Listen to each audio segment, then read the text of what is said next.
Assalamualaikum warahmatullahi wabarakatuh.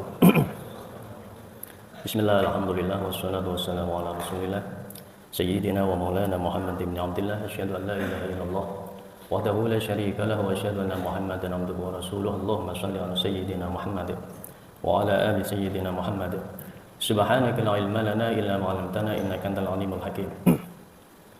Ma'asyiral muslimin rahimakumullah. Melanjutkan pada pertemuan yang kemarin, bahwasanya saat kita nanti dibangkitkan oleh Allah Subhanahu wa taala, semua manusia itu akan digiring di padang mahsyar. Semuanya digiring oleh Allah.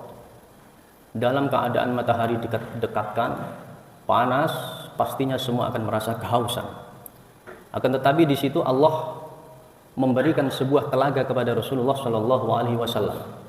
Telaganya Rasulullah dan umatnya Rasulullah yang mendapatkan izin nanti akan mendapatkan atau diperbolehkan untuk minum di telaganya Rasulullah Shallallahu Alaihi Wasallam. Yang luas telaganya itu sejauh 1 bulan perjalanan. Yang gelas-gelasnya disediakan sebanyak bintang-bintang di langit. Jadi jangan khawatir untuk tidak kebagian. Asal kita mendapatkan izin, semuanya akan kebagian. Akan tetapi dalam hadis tersebut ada sekelompok orang yang di situ dikatakan oleh Rasulullah, innahum minni, mereka itu adalah umatku, mereka itu kenal dengan saya dan saya kenal dengan mereka. Akan tetapi kenapa mereka tidak diperbolehkan untuk minum di telagaku, kata Rasulullah. Kemudian dikatakan, innaka la tadri, engkau sungguh tidak tahu wahai Muhammad, ma ahdasu ba'daka, mereka mengerjakan perkara baru setelahmu. Nah, ini yang perlu kita pahami. Ma'asyiral muslimin rahimakumullah. Ternyata orang-orang umatnya Rasulullah di situ dikenal oleh Rasulullah. Rasulullah kenal, umatnya kenal, akan tetapi tidak diizinkan untuk mendapatkan minum dari telaganya Rasulullah. Karena apa? Karena mereka membuat perkara baru. Perkara baru sehingga Rasulullah mengatakan suhqan suhqan. Celaka. Celaka. Siapa mereka? Liman ghayyara ba'di. Orang yang merubah ajaran agama ini setelahku, kata Rasulullah sallallahu alaihi wasallam.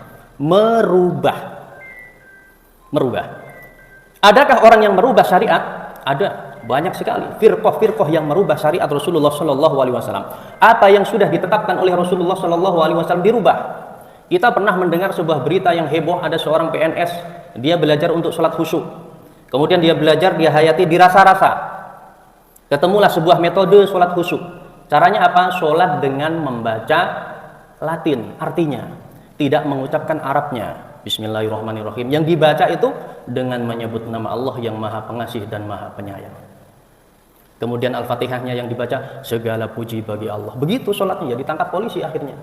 Membuat ajaran baru, mengubah syariatnya Rasulullah Shallallahu Alaihi Wasallam. Kemudian ada lagi liman ghayyara, orang yang merubah syariatnya yang sudah ditetapkan oleh Rasulullah Shallallahu Alaihi Wasallam. Sholat dalam sehari itu hanya 3 waktu saja. Siapa mereka? Orang-orang Syiah. Sebagian orang-orang Syiah, saya katakan sebagian. Karena Syiah itu sektenya itu banyak, ratusan. Syiah Zaidiyah, Syiah Yamani, Syiah Bahrain, Syiah Imamiyah, Syiah Ja'fariyah, ratusan sektenya. Satu sama lain saling mengklaim kebenaran. Yang paling dekat dengan ahlu sunnah ada Syiah Zaidiyah di Yaman. Itu yang hanya mendekati saja. Ini orang-orang Syiah, sekelompok orang Syiah sholatnya hanya 3 waktu saja. Zuhur, maghrib, subuh kalau nggak salah ya. Jadi asar dengan zuhur digabung, isya dengan maghrib digabung. Begitu terus. Ini merubah apa yang sudah ditetapkan oleh Rasulullah Shallallahu Alaihi Wasallam. Dan banyak hal-hal tersebut yang dirubah oleh orang-orang yang tidak bertanggung jawab. Ada kelompok lagi, mereka menyamakan semua agama. Nanti di saat orang non-muslim beribadah, dia ikut ibadah di situ. Dan nanti di saat waktunya dia beribadah, yang lain juga ikut ibadah samanya, mencampur adukkan agama. Nah, ini berbahaya sekali. Ada lagi sekte yang di situ mengatakan tidak usah haji ke Ka'bah, cukup di sini saja. Kalian di sini ikut ajaran saya, sudah, ini sama seperti hanya haji di Mekah. Ini yang dimaksud oleh Rasulullah, suhqan suhqan. Celaka liman ghayyara ba'di, orang-orang yang merubah ajaran ini setelahku. Ma ahdasa, inilah yang dimaksud dengan ma ahdasa, membuat perkara baru. Kecuali apabila perkara baru itu baik, tidak bertentangan dengan as-sunnah, maka itu diperbolehkan. Kata Imam Syafi'i, perkara baru itu ada dua. Fama wafaqa sunnah fahuwa mahmud. Apabila perkara baru itu sesuai dengan as-sunnah, tidak bertentangan dengan Al-Quran dan hadis, mahmud, maka itu terpuji.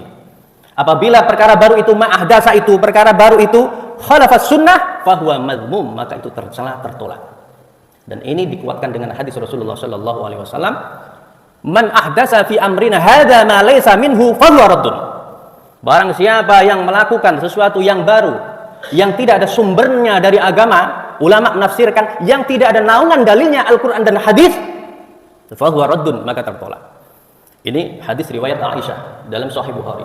Di dalam riwayat yang lain dikatakan, man amila amalan laisa alaihi amruna fahuwa raddun.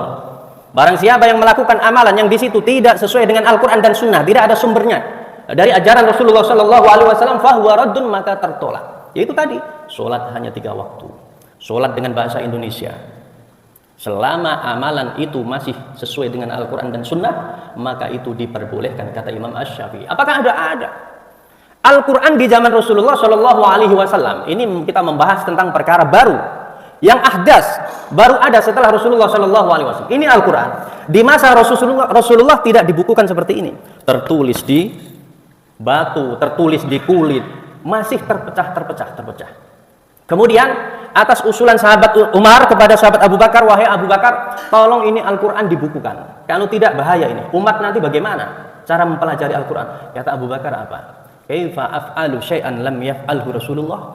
Hadis Sahih Bukhari 4311. Bagaimana saya akan melakukan sesuatu yang tidak dilakukan oleh Rasulullah? Sahabat Abu Bakar bilang begitu. Kemudian Sayyidina Umar mengatakan apa?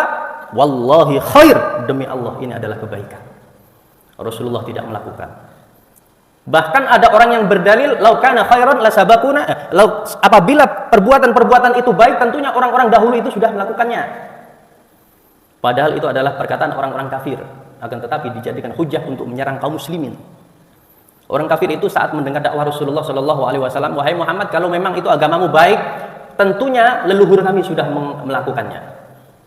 Nah, ini salah penggunaan dalil. Ma'asyiral muslimin rahimakumullah. Begitu sahabat Abu Bakar mendengar penjelasan sahabat Umar, hatta syarahallahu lidzalika sadri. Kata Abu Bakar, sampai Allah Subhanahu wa taala menjadikan hati saya tersadar. Saya bisa legowo menerima usulan dari Umar untuk membukukan Al-Qur'an. Ma'asyiral muslimin rahimakumullah.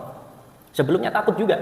Kemudian sahabat Abu Bakar mendatangi Zaid bin Sabit, wahai Zaid bin Sabit, kau adalah pemuda yang cerdas, tolong bukukan Al-Qur'an. Apa jawaban Zaid bin Sabit? Kenapa kalian melakukan sesuatu yang tidak dilakukan oleh Rasulullah? Sama seperti itu, akan tetapi begitu mendengar penjelasan dari sahabat Abu Bakar, hatta syarahallahu sadri lidzalika, sampai Allah membuat dada saya ini menjadi lapang, kemudian saya menerima usulan tersebut. Perkara baru yang tidak dilakukan oleh Rasulullah Shallallahu Alaihi Wasallam, akan tetapi baik itu bisa diterima secara syariat. Kemudian azan Jumat di zaman Rasulullah sekali. Ini mulai ada sejak zamannya sahabat Utsman. Begitu sahabat Utsman itu melihat muslimin semakin banyak, tentunya ini harus dikomando. Kalau tidak, mereka akan terlambat untuk sholat Jumat. Beliau berijtihad. Sekarang azan Jumat 2 kali. Yang pertama untuk mengundang orang datang ke masjid biar tidak telat. Yang kedua setelah khatib itu duduk bersiap untuk berkhutbah. Itu ma'ahdasa, sesuatu yang baru yang dilakukan setelah Rasulullah Shallallahu Alaihi Wasallam. Fahuwa mahmud, dan itu terpuji. Banyak sekali. Bahkan Al-Quran di zaman Rasulullah tidak ada titik, tidak ada harokat. Di zaman para sahabat Umar, Utsman, Abu Bakar, Ali, tidak ada titik, tidak ada harokat. Di zaman Sayyidina Utsman sudah ditulis jadi satu mushaf untuk menjadi mushaf induk seluruh dunia, tidak ada harokat, tidak ada titik. Ba sama nun sama, fa sama qaf sama, sin sama shin sama. Tidak ada yang bisa membedakan kecuali orang-orang yang tahu, orang-orang yang alim di waktu itu, di zaman itu.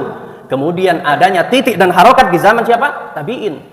Khalil Al-Farahidi, Hajjaj bin Yusuf As-Saqafi memberikan titik harokat. Jadi ini adalah ma'ahdasa, sesuatu yang baru yang di zaman Rasulullah tidak ada, kemudian diadakan. Apakah boleh? Boleh. Apakah sahabat tidak paham dengan hadis ma'ahdasa? Man amila amalan laisa alaihi amruna fahuwa raddun. Mereka adalah manusia yang paling paham dengan perkataan Rasulullah. Mereka hidup bersama dengan Rasulullah Shallallahu Alaihi Wasallam. Maka di dalam memahami ruwetnya umat itu gara-gara ini loh. Kenapa? Pemahamannya itu tidak sampai. Bahkan ada lagi pemahaman yang menyimpang. Mereka keluar dari jumhur ulama. keluar dari kesepakatan para ulama bahwa wanita haid boleh berdiam diri di masjid, boleh beriktikaf di masjid. Ini jumhur ulama 4 mazhab sepakat. Haram hukumnya wanita untuk beriktikaf di dalam masjid, wanita haid. Akan tetapi muncul sekelompok orang yang mengatakan wanita haid boleh untuk iktikaf di masjid mengikuti kajian. Liman ghayyara, kata Rasulullah. Ini adalah kelompok yang merubah syariat Rasulullah Shallallahu Alaihi Wasallam. Bahkan ada lagi saat di bulan puasa Ramadan, mereka mengatakan apabila kalian mendengar adzan subuh, di saat di tangan kalian itu ada makanan, makan terus sampai selesai. Batal sholatnya begini, batal puasanya begini. Keluar dari jumhur ulama, mereka berpedoman pada hadisnya Bilal. Apabila Bilal itu terdengar suara azannya, sedangkan kalian itu masih sedang makan, selesaikan makan kalian. Ketahuilah, di waktu Rasulullah Shallallahu Alaihi Wasallam azan subuh 2 kali. Pertama dikumandangkan sahabat Bilal sebelum subuh untuk membangunkan orang-orang. Yang kedua dikumandangkan oleh Ummi Maktum. Itu adalah azan subuh, azan fajar. Ini salah di dalam menggunakan hadis, salah di dalam menggunakan dalil. Ma'asyiral muslimina rahimahumullah. Liman ghayyara, orang yang merubah syariat Rasulullah Shallallahu Alaihi Wasallam. Ada satu kali lagi, sedikit lagi. Ada sebuah aliran aneh di Vietnam, Muslim Cambani namanya. Anda boleh klik di YouTube, lihat. Mereka tidak sholat 5 waktu, sholatnya sebulan sekali. Sholat sebulan sekali hanya di hari Jumat. Ngakunya Muslim, bersyahadat. Bahkan mereka kaum wanitanya itu pergi ke masjid tanpa mukena, tanpa memakai hijab. Namanya Muslim Cambani Vietnam. Kalau bulan Ramadan mereka tidak berpuasa, yang berpuasa hanya kepala suku-sukunya saja. Silakan dilihat, ada itu di Vietnam itu masih. Dan inilah yang dikatakan oleh Rasulullah Shallallahu Alaihi Wasallam, liman ghayyara min ba'di, orang yang merubah ajaran agama ini setelahku. Ma ahdasa, orang yang membuat-buat perkara baru dalam urusan agama yang tidak sesuai dengan Al-Quran dan hadis. Orang-orang itulah nanti yang tidak akan mendapatkan minum dari telaganya Rasulullah Shallallahu Alaihi Wasallam. Semoga kita diselamatkan oleh Allah Subhanahu Wa Taala. Mohon maaf. Wassalamualaikum warahmatullahi wabarakatuh.